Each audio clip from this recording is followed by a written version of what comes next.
el guiar al pueblo, el guiar al pueblo de Israel a la tierra prometida. Él tiene este objetivo en su vida, el guiarlos hacia la santidad de Dios, el conducir al pueblo en un llamado a conocer su bondad y su fidelidad, pero un anhelo más profundo aún, que es el de tener una relación con el pueblo, el llamarles hijos, el llamarles su pueblo, el conversar con ellos y ser su amigo.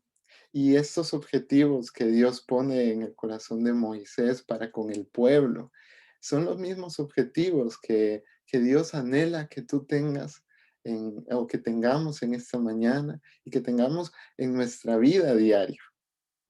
Conocer de la santidad de Dios, conocer su llamado, su bondad y su fidelidad, y conocer el anhelo de Dios de hablar con nosotros, tener una relación profunda y llegar a convertirse a ser nuestro amigo. Y en esta mañana, pues vamos a iniciar con un spoiler. Bueno, no sé si todos sabemos ese término. Spoiler es cuando te cuentan el final de algo antes de que tú lo hayas iniciado. Un spoiler puede ser de un libro, cuando te cuentan el final de un libro que tú quieres leer. O, no sé, una película o una serie. Por lo general, no nos gustan los spoilers, ¿no? Pero el día de hoy el mensaje debe empezar por aquí. Y bueno, esto es una gráfica en realidad, no es exactamente lo que Moisés vio, pero quiero que vayamos en la Biblia, Deuteronomio 32, 48 al 50. Allí vamos a tener un panorama más claro de lo que Moisés vio en ese momento. Deuteronomio 32, 48 al 50. ¿Sí? ¿Me acompañan allí? Hasta que lo encontramos, les comento. Este es el momento cumbre de la vida de Moisés. Es el final de la vida de Moisés. 2 capítulos más adelante, Moisés va a morir, pero Dios le conduce, le guía hasta este momento. Y este panorama debe haberse parecido un poco a lo que Moisés vio al final de su vida. Deuteronomio 32, 48 al 50 nos dice: ese mismo día, Dios le ordenó a Moisés: quiero que vayas a la región montañosa de Abarim y que subas al monte Nebo, que está en el territorio de Moab, frente a Jericó. Desde allí podrás admirar el territorio de Canaán, que voy a darle a los israelitas. Allí en el monte Nebo morirás y serás enterrado, como fue enterrado tu hermano Aarón cuando murió en el monte Hor. Y si vamos unas páginas más adelante, Deuteronomio 34:5 nos dice: y murió allí Moisés, siervo de Jehová, en la tierra de Moab, conforme al dicho de Jehová. Esto es crónica de una muerte anunciada, ¿no? Es como cuando es que Dios le está diciendo a Moisés: tú vas a morir aquí, tú vas a morir aquí, tú vas a ver el territorio frente a Jericó, podrás admirar, dice, el territorio de Canaán que voy a darle a los israelitas, pero aquí en ese monte, en el monte Nebo, morirás y serás enterrado, así como dice, como fue enterrado tu hermano Aarón cuando murió en el monte Hor. Este es el momento cumbre de la vida de Moisés después de 40 años. Después de 40 años guiando al pueblo de Israel, llevándolos casi a cuestas, soportando no solamente el calor y las inclemencias de un viaje tan largo, soportando las quejas del pueblo, soportando humillación, soportando murmuración, muchísimas cosas. Este número 40 y el desierto también nos guía hacia alguien muy especial. Y ese número 40 nos guía hacia Jesús, ¿verdad? 40 años no fueron 40 días en el desierto. Él estuvo allí, pero también soportando la inclemencia del clima, tal vez mucho tiempo sin comida. Dice ese pasaje donde Jesús está en el desierto y es tentado, pero pasó seguramente hambre, sin refugio, estuvo esos 40 días, también pasó sed seguramente, y, y Satanás empieza a tentarle y ve oportunidad para tentarle. Y en esto, mis hermanos, vemos que desde aún el Éxodo, Jesús se identifica con nosotros, se identifica con el pueblo, pasando todas estas inclemencias, pasando también por el desierto, siendo tentado, así como el pueblo de Israel fue tentado a quejarse y se quejó.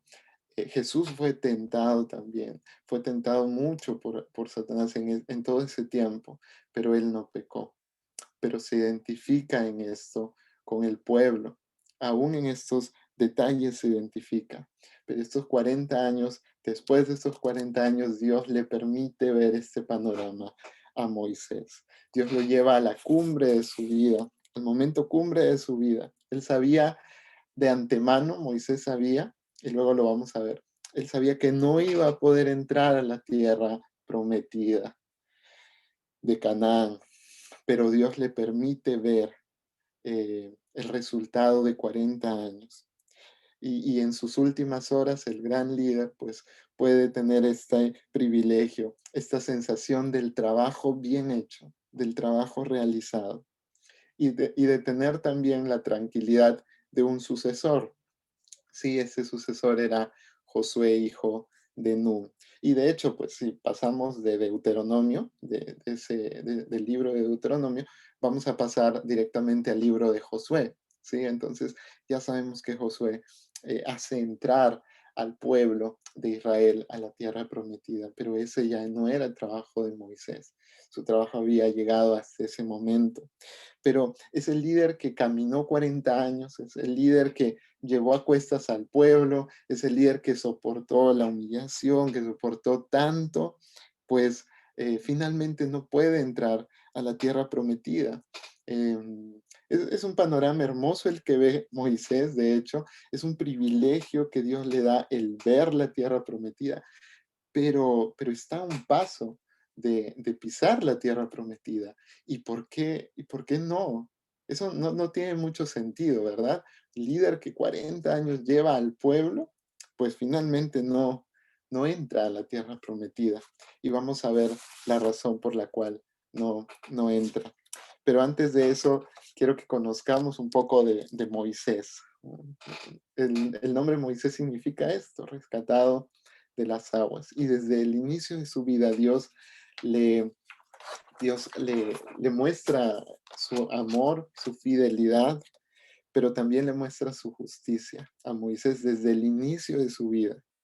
Y en el libro del Éxodo, desde el inicio, vamos a ver cómo Dios planea algo sensacional para la vida de Moisés. Pero es una vida que está marcada por las aguas. Él desde niño, desde que nació, su vida va a estar marcada por las aguas. En Éxodo capítulo 1 vamos a ver cómo se titula. Se titula El sufrimiento del pueblo de Israel. Y ya en el capítulo 2 vamos a ver cómo Dios tiene un plan perfecto para la vida de Moisés, cómo Dios configura todo para que Moisés no muera, porque el pueblo de Israel, como titula el capítulo 1, sufría porque eran esclavos del pueblo o de la nación de Egipto. Ellos eran esclavos durante muchos años y los egipcios pues los azotaban, les dejaban en el último lugar y tenían temor de que el pueblo hebreo pues se multiplicara. Entonces, pues, qué mejor idea que matar a los niños, ¿no? A los más pequeños, así el pueblo no crecía. Entonces, esto fue lo que sucedió. Egipto o el faraón en Egipto dictaminó esto y entonces van a morir todos los niños y de esto se entera la madre de Moisés, quien en el capítulo 2 pues prepara un plan para salvar su vida y este plan da resultado. Ella ve que el niño ya creció, aunque ya lo escondió, pero ya no lo podía esconder más, entonces prepara una cesta, la prepara bien para que pueda soportar el agua, para que pueda ir corriente abajo del río Nilo. Entonces, en eso también su hermana Miriam, va a tener mucho que ver porque ella cuida de la cesta. Y vamos a leer, ¿por qué no leemos estos dos versículos o estos tres versículos? Éxodo 2, versículo 5 nos dice, en esto que la cesta bajaba arriba abajo, la hija del faraón bajó a bañarse al río y mientras sus doncellas la guiaban por la orilla, vio la canastilla. Allí estaba Moisés entre los juncos y ordenó a su sierva que la trajera. Al abrirla, encontró un niño que estaba llorando y con lástima exclamó, sin duda es un niño hebreo. Entonces la hermana del niño dijo a la hija del faraón, ¿quieres que vaya a buscarle una nodriza hebrea para que amamante al niño? Y la hija del faraón respondió, hazlo. La muchacha fue a buscar a la madre del niño y a la que le dijo, a la que dijo la hija del faraón, encárgate tú de este niño, críamelo y yo te pagaré. Qué interesante, cómo Dios no solamente está guardando de la vida de Moisés. ¿Cómo termina este versículo 9? ¿Sí? Dice, y yo te pagaré. No solamente guardó su vida, sino que proveyó de lo material, proveyó de todo para que Moisés avance en su vida. Y este niño fue rescatado de las aguas, de los peligros. El río Nilo es conocido por ser un río lleno, infestado a veces de cocodrilos, y Dios guarda la vida de Moisés del peligro de las aguas, del peligro de cualquier bestia, y incluso aún más, no solamente lo guarda, sino que le provee todo. Y entonces vemos que Él es salvado para salvar al pueblo de Israel, para que el pueblo de hebreo salga de Egipto. Y, en todo esto vemos cuán crucial también es la ayuda de una hermana o de un hermano. Y Miriam tiene mucho que ver con eso. Eh, ella hace lo que cualquier hermana haría con un hermano menor, con un bebé que es indefenso. Y ella lo cuida y lo guarda. Y ayuda a que Moisés no perezca en las aguas. Y desde entonces, pues vemos que la vida de Moisés está marcada por el agua, por el peligro, por este elemento tan interesante que va a también ser un elemento que Jesús usa durante su ministerio. Pero hay algo más después de ese elemento del agua que también impacta o que va a tener mucha incidencia en la vida de Moisés. Y es la vara. La vara de Moisés tiene un papel casi protagónico, ¿sí? Si nosotros recordamos y hemos visto la película, vamos a recordar una escena muy impactante cuando eh, Moisés tira la vara al suelo, una vara que Dios le había dado, la tira al suelo y se convierte en una serpiente, ¿no? Y esa serpiente devora a las serpientes de los adivinos o de los magos egipcios. Entonces, la vara va a ser un elemento que va a infundir autoridad, que va a infundir valor a la vida de Moisés, que va a infundirle, entre comillas, poder. Pero nosotros sabemos que el poder estaba en Dios, que todos los milagros pudieron haber sido hechos aún sin la vara. Pero el ministerio de Moisés empieza en un momento en donde él pastaba, él estaba cuidando las ovejas de su suegro y sucede que Dios le llama y él ve una zarza ardiendo, si recuerdan esa escena, una zarza que no se consumía y que el fuego no consumía la zarza. Entonces Dios le habla acerca de este propósito de liberar al pueblo hebreo de la esclavitud en Egipto. Entonces Moisés se encuentra ante un desafío demasiado grande para él. Y Dios le dice algo, toma lo que tengas a la mano. Y Moisés tenía a la mano una vara, tal vez con la que pastaba o la que ayudaba en el cuidado de las ovejas. Tenía una vara Moisés. Entonces, de esta manera, Dios le dice, toma lo que tengas a la mano. Y Moisés toma esta vara que le va a ayudar a Moisés. Un Moisés temeroso, que cada vez que Dios le pide hacer algo, él dice, yo no puedo, yo no puedo. Y cada vez que Dios escucha estas palabras, Él le dice, yo te ayudo. Es un Dios que conoce el corazón de Moisés. Esta era su expresión tal vez cuando recibió un encargo tan grande. Y mis hermanos, Dios conoce nuestros corazones también. Dios conoce que a veces estamos así, en crisis. Sabemos lo que tenemos que hacer, pero nos cuesta tanto. Y le decimos, Señor, pero yo no puedo. Y ante el encargo de Dios, Moisés le dice estas palabras también, yo no puedo, se me traba la lengua, yo soy temeroso, soy muy tímido, ¿cómo voy a ir ante el faraón? Pero Dios, conociendo ese corazón, le dice, toma lo que tengas a la mano y ve.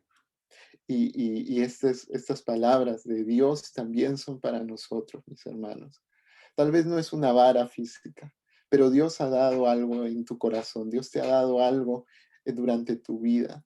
Dios te ha dado tal vez una carrera profesional, Dios te ha dado muchos talentos tal vez en la música, en el arte, te ha dado capacidades en la pintura, te ha dado capacidades en la facilidad para comunicar, te ha dado muchas capacidades. Y estas capacidades, mis hermanos, en estas capacidades no está el poder, así como no está el poder en la vara. Pero Dios quiere usar esto para darte su bendición, para decirte, aquí estoy yo, te he provisto de esto, para que realices lo que te he llamado a hacer. Y Moisés toma la vara, y la vara va a tener mucho que ver en el ministerio de Moisés, pero no era la vara, era el poder de Dios. Vamos a leer, mis hermanos, en varios versículos bueno, en varios capítulos del Éxodo, de Números también, durante el ministerio de Moisés, cómo la vara tiene tanta incidencia, pero no era la vara, una vez más lo digo, era el poder de Dios. Y aquí, mis hermanos, en este pequeño detalle, en un pedazo de madera, mis hermanos, Dios muestra su gran amor para con Moisés, porque esta vara le va a infundir valor, le va a decir de parte de Dios, aquí estoy, yo te proveo esto para que guíes al pueblo. Y le provee de un símbolo, mis hermanos, un simple símbolo. Y con la vara, en Éxodo 7, si lo deseamos ver, toca Moisés el Nilo y el agua se convierte en sangre. En Éxodo 14, Moisés toca el mar rojo con la vara y y el mar se abre para que pase el pueblo en seco. En Éxodo 17 también vemos en el inicio del Éxodo que Moisés de parte de Dios, Dios le dice, golpea con la vara la roca y salió agua en la peña de Horeb. Y en Números 20 también en otra historia donde Dios le dice, Moisés, háblale a la roca y Moisés golpea la roca con la vara. Y en este momento también vemos su importancia. Dios conoce nuestro corazón, mis hermanos, y Dios nos ha dado herramientas para que cumplamos el propósito y el llamado por el cual Él nos tiene en este tiempo y para el cual Dios anhela que nosotros avancemos, mis hermanos. Pero veamos una historia, la última historia de la vara, en donde la vara tiene un papel protagónico, lo hemos visto aquí, ¿no? En Números 20, pero el versículo 1 en adelante. Este es casi ya cuando el pueblo de Israel está entrando en la tierra prometida, ¿sí? Están ya muy cerca y sucede una historia bastante interesante. Vamos a leerlo porque es necesario. Dice, Moisés golpea la roca, Números 20, versículo 1. El primer año el primer mes del año, perdón, toda la comunidad de Israel llegó al desierto de Sin y acampó en Cades. Mientras estaban allí, Miriam murió y la enterraron. ¿Recuerdan de Miriam, la hermana de Moisés, quien le cuidó? Pues Miriam murió y la enterraron. Ese fue tal vez un golpe duro, un peso en el corazón de Moisés, porque era su hermana, la hermana que le cuidó desde pequeño. Ya en ese lugar no había agua para el pueblo, para que el pueblo bebiera, y la gente se rebeló contra Moisés y Aarón. El pueblo culpó a Moisés y dijo: si tan solo hubiéramos muerto con nuestros hermanos delante del Señor, ¿por qué trajiste a la congregación del pueblo del Señor este desierto a morir, junto con todos nuestros animales? ¿Por qué nos obligaste a salir de Egipto y nos trajiste a este terrible lugar? Esta tierra no tiene ni granos, ni higos, ni uvas, ni granadas, ni agua para beber. Entonces Moisés y Aarón se apartaron del pueblo y fueron a la entrada del tabernáculo, donde cayeron rostro a tierra. Allí la presencia gloriosa del Señor se les apareció. Y el Señor le dijo a Moisés: tú y Aarón tomen la vara y reúnan a toda la comunidad en presencia de todo el pueblo. Háblale a la roca y de ella brotará agua. De la roca proveerá suficiente agua para satisfacer a toda la comunidad y a sus animales. Versículo 9. Así que Moisés hizo lo que se le dijo. Tomó la vara del lugar donde se guardaba en la presencia del Señor. Luego él y Aarón mandaron llamar al pueblo a reunirse frente a la roca y les dice: escuchen ustedes rebeldes, gritó Moisés, ¿acaso debemos sacarles agua de esta roca? Enseguida Moisés levantó su mano y golpeó la roca 2 veces con la vara, y el agua brotó a chorros, así que toda la comunidad y sus animales bebieron hasta saciarse. Sin embargo, versículo 12, sin embargo el Señor le dijo a Moisés y a Aarón: puesto que no confiaron lo suficiente en mí para demostrar mi santidad a los israelitas, ustedes no los llevarán a la tierra que les doy. Por eso este lugar se conoce como las aguas de Meriba, que significa discusión, porque allí el pueblo de Israel discutió con el Señor y él demostró su santidad entre ellos. Mis hermanos, estamos aquí ante una historia que tiene mucho para aprender, mucho para analizar, pero hemos visto elementos de mucha importancia en este momento. Bueno, hay un desierto. De hecho, Dios, cuando salen el pueblo de Israel, pasan por un desierto. Hay una roca también. Hay una roca allí. Bueno, en el desierto deben haber muchas rocas también. Y sucede algo que no era extraño y nosotros ya lo hemos comentado un poco. El pueblo empieza a quejarse, ¿sí? El pueblo se ve tentado a quejarse y ceden ante esa tentación. Y empiezan a quejarse a Moisés y le dicen: ¿para qué nos sacaste de Egipto? Hubiéramos muerto con nuestros hermanos. En esta tierra no hay nada, no podemos comer, no hay comida, no hay agua para nuestros animales. Y Moisés y Aarón van a la presencia de Dios y sucede algo. Dios les va a decir de 3 cosas que ellos deben hacer, 3 pasos, ¿no?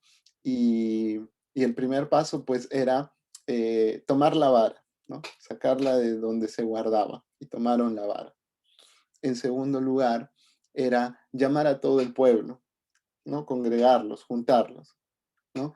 Y el tercer paso era hablarle a la roca, porque de ella brotará agua. Esto es lo que le dice Dios a Moisés y a Aarón en el versículo 8, hacia el final, ¿no? Háblale a la roca. Entonces eran 3 pasos: coge la vara, llama al pueblo y háblale a la roca, ¿no? 2 pasos, pero sucedió algo, ¿no? El paso 1, bien. Versículo 9. Entonces Moisés hizo lo que le dijo Dios, ¿no? Paso 1, tomó la vara del lugar donde estaba, en la presencia de Dios. Versículo 10. Luego él y Aarón, ¿no? Moisés y Aarón llamaron al pueblo. Paso 2, bien. Y más adelante vamos a ver que Dios le dice, ¿no? Háblale a la roca y de ella brotará agua. Pero paso 3, en lugar de hablarle a la roca, Moisés toma la vara, ¿sí? Versículo 11, enseguida Moisés levantó su mano y golpeó la roca 2 veces con la vara. Y aquí, mis hermanos, el objetivo número uno de este mensaje y el objetivo de Dios en este pasaje, mostrarles su santidad.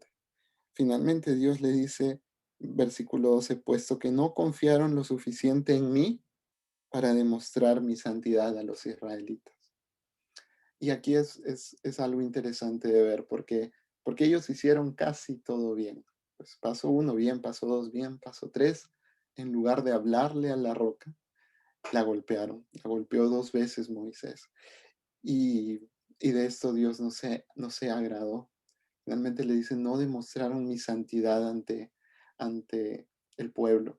Y nosotros, mis hermanos, siendo muy sinceros, estamos acostumbrados a promedios, ¿no? Ah, sí, es algo promedio, o sea, está bien, ¿no? Es un promedio, 90%, wow, está bien, pero no sucede así con Dios. Dios no ve promedios. No es 2 de 3 está bien, ¿no? Porque es 2 de 3, ¿no? Es más que, que lo, más de lo normal, es un promedio positivo, digamos, pero la santidad de Dios no funciona así. La santidad de Dios es todo o nada. En esta semana un compañero de trabajo me llamó temprano, ¿no? En la mañana y me dice, Gabriel, ¿cómo vas? Bien, mira, te cuento algo. Acabo de dar mi examen de manejo, me dice. Eh, y yo le felicito, ¿no? Mi reacción es decirle, wow, felicitaciones, qué bueno. Y él me dice, no, no, Gabriel, fallé mi examen de manejo, no me aprobaron. Y yo le dije, ¿pero por qué? ¿Cómo? Wow, de verdad, pucha, no entiendo, no sé qué me pasó. Ya había hecho todo bien, pero al final había una luz roja donde yo tenía que parar y no paré. No sé qué me pasó, me puse nervioso, no vi la luz roja, vi verde. Entonces me desaprobaron. Y él me dijo, ¿no? Hice todo bien. Bueno, en realidad no, hizo todo casi bien, ¿no? O casi todo bien. Y no lo aprobaron. Y eso me recordó esta historia porque Moisés hace casi todo bien. Hace 2 de 3, pero la santidad de Dios no es un promedio, mis hermanos. Es todo o nada. Y en esto Moisés y Aarón fracasan. Se dejan llevar por su indignación, por su enojo.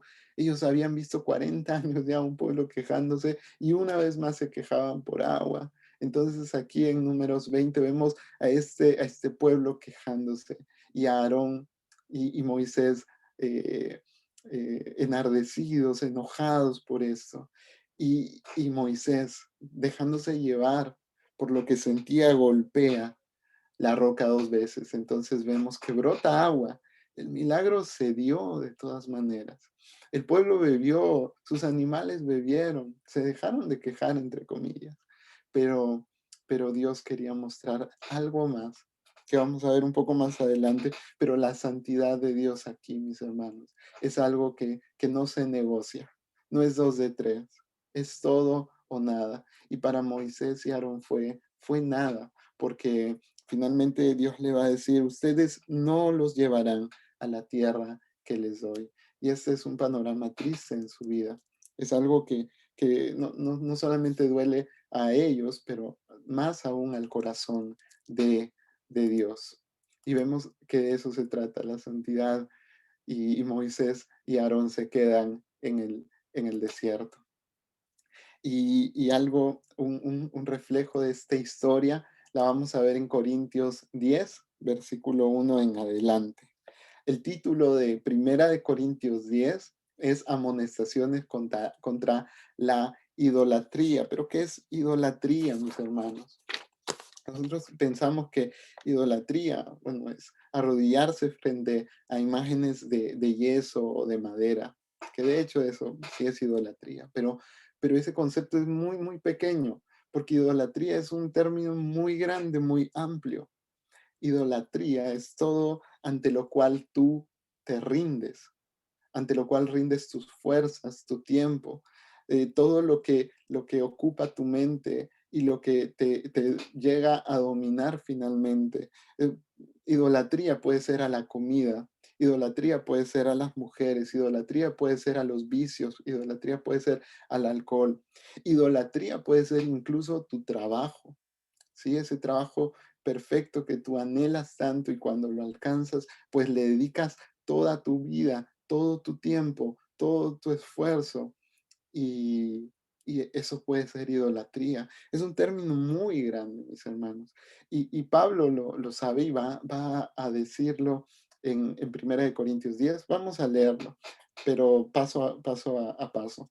Porque no quiero, hermanos, que ignoréis que nuestros padres todos estuvieron bajo la nube y todos pasaron el mar y todos en Moisés fueron bautizados en la nube y en el mar.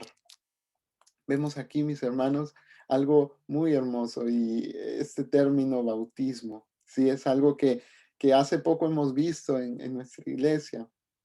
Nuestros hermanos, nuestras hermanas se han bautizado cumpliendo el propósito de Dios, cumpliendo su palabra en obediencia a la palabra de Dios. Así también el pueblo de Israel. Aquí Pablo lo dice, ellos fueron bautizados en la nube y en el mar. Este elemento, el agua, es algo que también Jesús realiza, así como vimos el desierto que Jesús pasó. Jesús fue necesario que sea bautizado. Él, porque cumplía perfectamente la voluntad del Padre, lo hizo, pero también el bautismo es algo necesario para ti y para mí. En el bautismo del pueblo de Israel, aquí Pablo lo dice, ¿no? Ellos fueron bautizados en el mar porque ellos pasaron el mar. Ellos, Moisés, recuerdan, tocó con la vara el mar y ellos pasaron las aguas del Mar Rojo y las aguas se abrieron. Y en esto, pues, Moisés con la vara, pues, actúa. Y el pueblo pasó por las aguas, ¿no? Se abrió el mar. Pero cuando Jesús pasa por las aguas, mis hermanos, no se abre el mar, pero se abre el cielo, mis hermanos, para ti y para mí, para todos los que creen. Y esto nos muestra que Jesús, que Dios está pensando en ti y en mí desde la eternidad.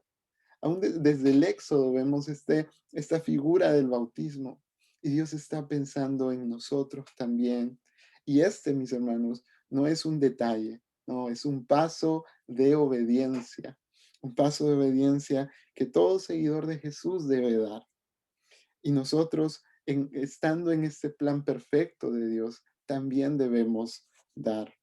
Este tiempo ha sido un tiempo hermoso de bautismo en Sureste y que no sea una excepción, que sea algo que se dé más a menudo, mis hermanos. Llevemos muchas personas a la obediencia a Cristo Jesús. Luego va a decir en el versículo 3 del mismo Corintios, y todos comieron el mismo alimento espiritual y todos bebieron la misma bebida espiritual aquí, porque bebían de la roca espiritual que los seguía, y la roca era Cristo Jesús. Empieza diciendo, comieron el mismo alimento espiritual, y se refiere al maná, y se refiere a este paralelo entre lo que Jesús va a dar, y Él va a dar su vida, va a dar su cuerpo entero. Él va a decir, yo soy el pan de vida, y Él es el agua también. Jesús es el agua que todos bebieron. Y en esto vemos otra vez, mis hermanos, a Dios desde el principio proveyendo el sacrificio perfecto. Jehová Jireh es un Dios que provee de un plan perfecto, que no es que se le ocurrió a último momento, no es que Dios vio a la humanidad pues en picada, entonces dijo, ya Jesús, tú vas. No, de esa manera no pasó. Jesús estaba en el corazón de Dios, el ministerio de Jesús, lo que Jesús iba a hacer por nosotros desde el principio estaba planificado, como hemos leído, ¿no? En Romanos, estaba predestinado a suceder esto, mis hermanos. Y nosotros somos parte del pueblo de Dios, nosotros conocemos su palabra, entonces somos parte de este plan perfecto de Dios. Y, y en los versículos adelante, en los versículos 5 y 6 va a decirnos, pero de la mayoría de ellos no se agradó Dios, por lo cual se quedaron postrados, dice, en el desierto. Mas estas cosas sucedieron como ejemplos para nosotros, para que no codiciemos cosas malas como ellos codiciaron. Y en eso, hermanos, tenemos mucho que reflexionar, porque sucedió esto, ¿no? Que vemos en el Éxodo, en dos veces, ¿no? En Éxodo 17, en Números 20, un pueblo quejándose, y Dios no se agradó de esto. Este era el pecado tan grande, mis hermanos, porque era un pueblo que había visto los milagros. Dios había abierto el mar, habían sucedido las plagas en Egipto. No era tanto poder el que había demostrado y aún así se quejaron. Antes que voltear y decirle y tener una relación con Dios y hablar con Dios y decirle, Dios, provéenos porque necesitamos esto, provéenos porque tenemos sed, tenemos hambre. No, ellos lo primero que hacían era quejarse. Y por eso, dice, la mayoría de ellos quedaron postrados en el desierto. Y esto no es algo que Dios quiere para tu vida. Hermano, Dios no quiere que te quedes en el desierto. Pues puede ser un tiempo en donde podemos estar en el desierto, pero Dios no quiere esto para tu vida. Eh, Luego dice Pablo, ¿no? En versículo 6, mas estas cosas sucedieron como ejemplo para nosotros, justamente lo que les digo, para que no codiciemos cosas malas, como ellos las codiciaron, y por esto se quedaron en el desierto.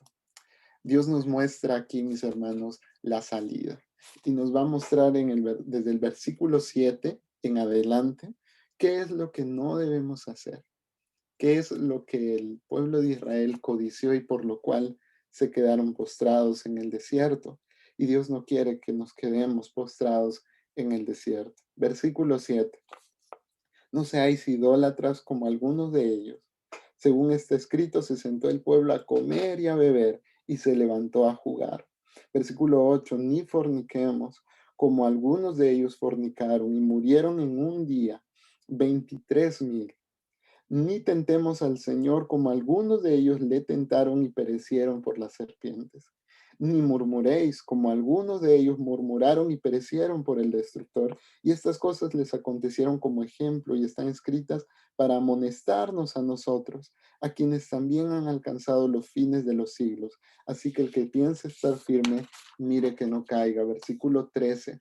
No nos ha sobrevenido ninguna tentación que no sea humana, pero fiel es Dios, que no nos dejará de ser tentados más de lo que podéis resistir, sino que dará también juntamente con la tentación la salida para que podáis soportar. Por tanto, amados míos, huid de la idolatría. Es categórico aquí Pablo. Por tanto, amados míos, huid de la idolatría. Y esto es algo que Pablo va a tener en su corazón de parte de Dios decirnos, mis hermanos, huyamos de la idolatría. Como hemos visto, idolatría pueden ser tantas cosas, pero Pablo señala algunas de ellas. Idolatría puede ser fornicación, adulterio. Ellos cedieron ante la tentación, ellos murmuraron, el pueblo de Israel murmuró ante un Dios eterno que tiene un plan eterno, un Dios que proveía cada instante. ¿Acaso no les proveyó pan? ¿Acaso no les proveía maná? ¿Acaso no les proveía de agua? ¿Acaso no les proveía salida cuando ellos se veían en aprietos, abriendo el mar? Les proveía codornices aún para que se saciaran. Pero este era un pueblo que, que, que se quejaba, que solamente miraba lo malo. Y muchas veces nuestro corazón es así, mis hermanos. Pidámosle perdón a Dios cada vez que nos quejamos de las circunstancias, porque Dios es un Dios bueno, un Dios que anhela que nosotros le conozcamos íntimamente, pero el pueblo de Dios estaba solamente señalando los defectos. Ellos estaban señalando las cosas que estaban mal, pero las bondades de Dios y sus milagros. Por esa razón Dios o Jesús les va a decir esto en Mateo 16: la generación mala y adúltera demanda señal, pero señal no le será dada, sino la señal del profeta Jonás. Y dejándolos se fue. Esto es lo que decía Jesús, y esto es lo que él vio desde el principio en el Éxodo, una generación mala, adúltera, que demandaba señal. Cuando Jesús estaba aquí en la tierra, la gente le demandaba señales y milagros. Pero ¿acaso no era lo mismo? Era lo mismo que el pueblo de Israel en el desierto. Le demandaba señales y milagros a un Dios que ya estaba actuando, a un Dios que ya les había provisto, a un Dios que estaba atento a ellos, pero con su actitud ellos estaban diciendo: no, Él es un Dios malo, Él nos ha traído al desierto para morir. Señales, mis hermanos, sobraban. Una nube que en el día les daba sombra, una columna de fuego que en la noche les daba abrigo, maná, agua, codornices. Y aún ellos se quejaron, mis hermanos. No seamos como el pueblo de Israel, no seamos como el pueblo hebreo, porque al punto Jesús les va a llamar así: generación mala y adúltera. No estemos solamente pidiendo, mis hermanos, un panorama perfecto o esperando que todo salga perfectamente bien. Y cuando no salen las cosas perfectas, no, Dios no me ama, Dios no me cuida, Dios no está conmigo. Mis hermanos, Dios estaba con ellos y ellos no lo veían. Esto, mis hermanos, puede ser un pecado tan grande en nuestras vidas. Dios les amaba eternamente y proveía desde el inicio, mis hermanos, desde el Éxodo estamos viendo a Jesús. Y esto es algo increíble, esto es algo que debe impresionar nuestras vidas, es algo que nos debe llenar, porque Dios ni a su Hijo, ni a su amado Hijo escatimó, sino que lo dio, así como cuando Abraham estaba por matar a su hijo y Dios provee, y Jehová Jireh, Jehová provee el sacrificio, Jehová provee el cordero, y lo provee, una vez más lo digo, desde el inicio. No es un plan de emergencia, Jesús, no. Dios estaba proveyendo a Jesús desde el inicio. Un Dios que nos llama desde la eternidad y nos quiere llevar a la tierra prometida, mis hermanos, que es su presencia. Y también Dios, como un objetivo, como un segundo objetivo que teníamos, es que Dios quiere conocernos y quiere que le conozcas íntimamente. Él quiere ser tu amigo. Vamos rápidamente a Éxodo 33, versículo 11. Desde el versículo 11 hasta el versículo 14 vamos a ver algo bien interesante, pero centrémonos en el versículo 11. Y acostumbraba a hablar el Señor con Moisés cara a cara, como habla un hombre con su amigo. Y te pregunto, hermano, te pregunto, amigo, tú hablas con Dios como si fuera tu amigo, hablas con Dios cara a cara, buscas tiempos con Dios de esa forma, buscas tiempos con Dios así. Dios tenía una relación tan íntima, tan cercana con Moisés, que no tiene que esconderle nada. Que después de unos años, Dios le acompaña y le guía a Moisés, a pesar de su fragilidad, a pesar de su falta de fe, la falta de fe de Moisés, aunque había visto también los milagros. Moisés, bueno, si el pueblo se quejaba de Dios, Moisés se quejaba del pueblo y así sucesivamente, ¿no? Entonces, Moisés también pecaba. Moisés como cualquier ser humano con debilidades, pero Dios estaba allí y le tendía su mano y él sabía que era una mano de un amigo que le muestra una escena tan interesante, mis hermanos. Esta es la escena donde sale agua de la roca Y mis hermanos, esto puede ser, bueno, sale agua de la roca, es un milagro, ¿no? Es una escena feliz, el pueblo bebió agua, se saciaron ellos, bebieron sus animales, es una escena feliz. Pero nosotros hemos visto lo que sucedió en Números, ¿no? Este es un recuerdo amargo, tal vez, para Moisés, porque en esas aguas, como va a decir, ¿no? Las aguas de Meriba, eh, Dios le dice a Moisés y a Aarón, ustedes no llevarán al pueblo o no entrarán a la tierra prometida, no llevarán al pueblo a la tierra que les doy, pero Dios le da la oportunidad a Moisés de observar el panorama, de observar la tierra prometida, ¿sí? Y podemos, si deseamos, volver a Deuteronomio 32, ¿no? Los versículos finales 48 y 50, donde Dios le lleva a la montaña en la tierra de Abarim, en el monte Nebo, y lo lleva a este monte a Moisés. Lo lleva un momento allí para mostrarle todo el panorama, toda la tierra prometida. Esto es una gran bendición. Y así lo ve Moisés. Eh, y Dios no tiene que congraciarse para nada con Moisés. No le va a decir, oh Moisés, yo he visto tu esfuerzo tan grande, 40 años en el desierto. No, tú mereces entrar en la tierra prometida. No, así no funcionaban las cosas. Dios le dijo una palabra y la iba a cumplir siempre, así como cumple sus promesas. Dios le había dicho a Moisés que no iba a entrar a la tierra prometida y no iba a entrar a la tierra prometida. Pero es su amigo, le ama y Moisés no duda del amor de Dios en ningún momento.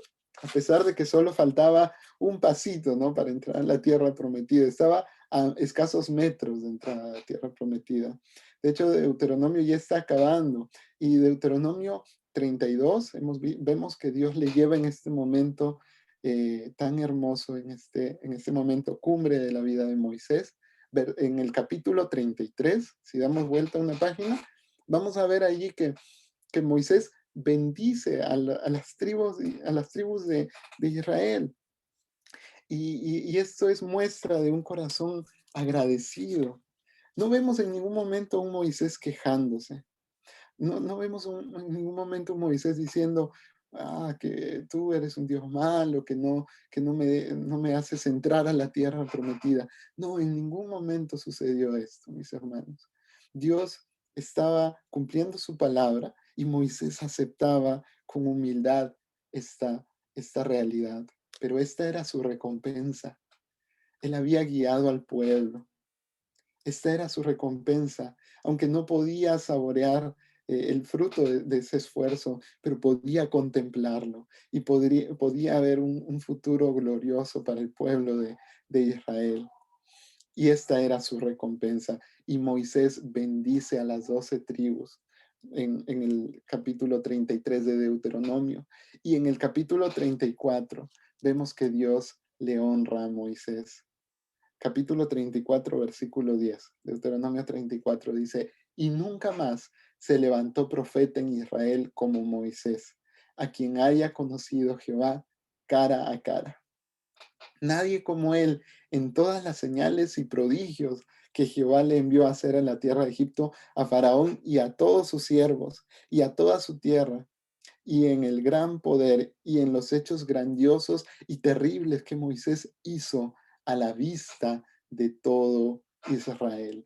Esto era lo que estaba escrito en su lápida.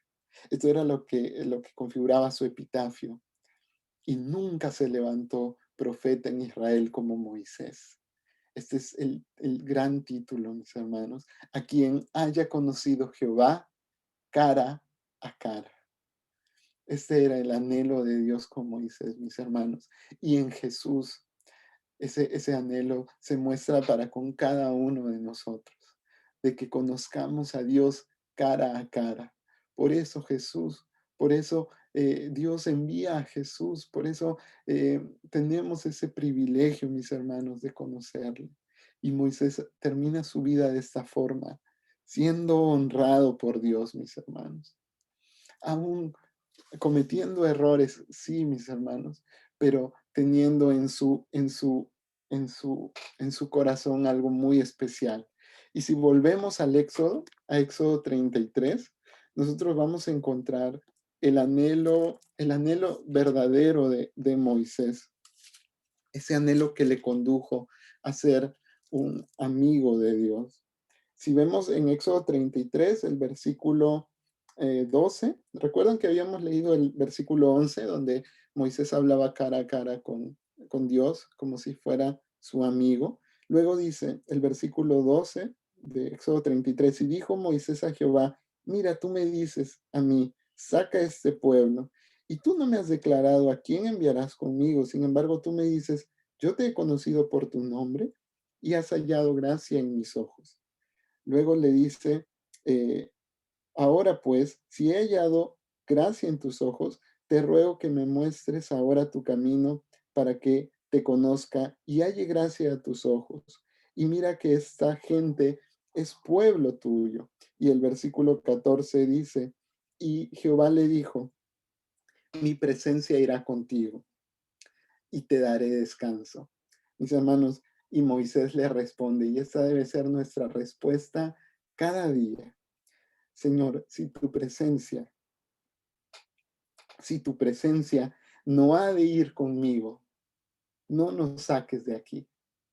Este era el objetivo, mis hermanos, de la vida de Moisés.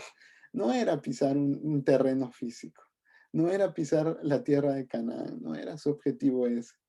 El objetivo de Moisés, de la vida de Moisés, era estar en la presencia de Dios. Y ese debe ser el objetivo de nuestra vida. ¿Qué era la tierra prometida, mis hermanos? Moisés y Aarón no pudieron pisar la tierra prometida y con esto termino. En el relato de Números 20 nosotros vemos, mis hermanos, ese momento triste de la vida de Moisés donde él golpea la roca 2 veces, desobedece a Dios y Dios le dice, no vas a poder entrar a la tierra prometida porque no mostraste mi santidad ante el pueblo.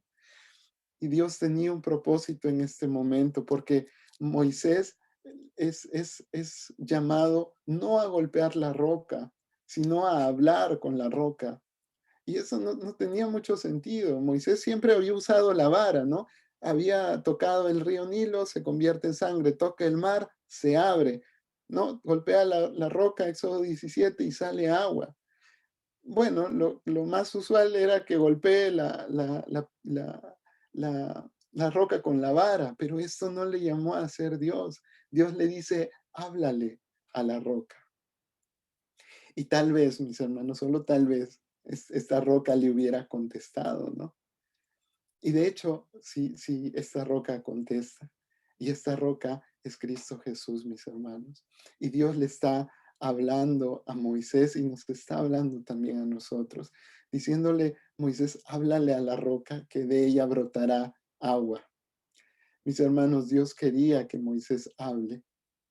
Dios quería escuchar la voz de Moisés.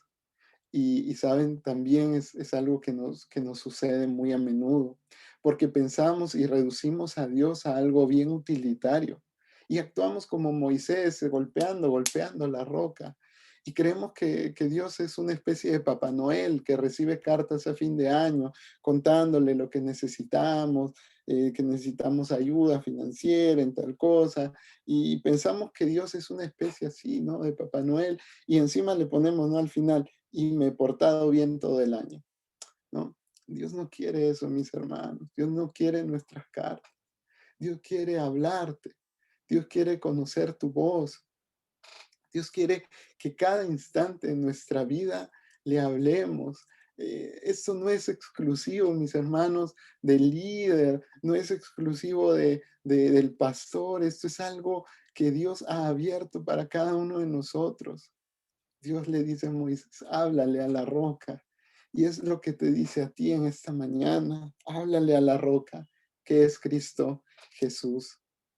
Y este es el objetivo número 3, ¿no? De nuestro mensaje, es conocer el anhelo de Dios de hablar contigo, tener una relación íntima, profunda contigo y llegar a ser tu amigo. Esto es lo que anhela Dios, esto es lo que anhelaba Jesús. Él quiere tener una relación estrecha contigo, una relación de amor, una relación de confianza, una relación sincera con cada uno de nosotros. Y también debemos saber esto, Moisés muere sin conocer un terreno físico. Moisés muere agradecido, lo hemos visto, pero Moisés muere para conocer la verdadera tierra prometida.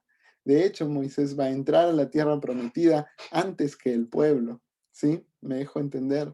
Él entra al gozo de su Señor, él entra a la presencia de, de Dios mucho antes que el pueblo, mucho antes que nosotros. Y él está allí en la tierra prometida, pero la verdadera, mis hermanos. Y él está allí adorando por la eternidad a Dios. Y si desean me acompañan, pero es una historia bastante breve. En Juan 4, Dios va a encontrarse con la samaritana. En Juan 4:13, ante la conversación de la samaritana, diciéndole, pero ¿por qué me hablas? Y yo, ¿por qué te voy a dar de beber si judíos ni samaritanos se hablan? Porque Jesús le había dicho, ¿no? Dame de beber. Y Jesús en el versículo 13 le responde a la mujer samaritana y le dice, cualquiera que bebiere de esta agua volverá a tener sed, mas el que bebiere del agua que yo le daré no tendrá sed jamás, sino que el agua que yo le daré será en él una fuente de agua que salte para vida eterna.